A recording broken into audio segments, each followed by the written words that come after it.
জীবনে এক্সপেরিমেন্ট আসলে ফেসবুকে এত বেশি ভাইরাল এই খাবারটা, আসলে আজকে আমার নিজের থেকে ইচ্ছা করলো যে এই ব্যাপারটা আসলে আমি একটু ট্রাই করে দেখতে পারি।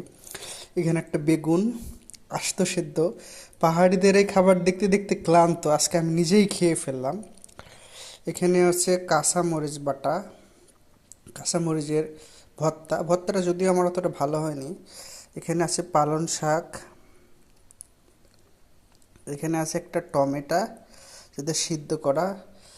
কাঁচা এখানে আছে শসা, টমেটো, আর এখানে আছে সিম, দেখতে পাচ্ছ।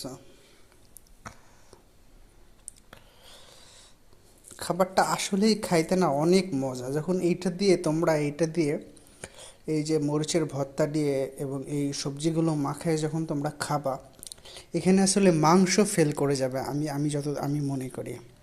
তোমরা একবার হলেও এই খাবারটা আসলে ট্রাই করে দেখাও।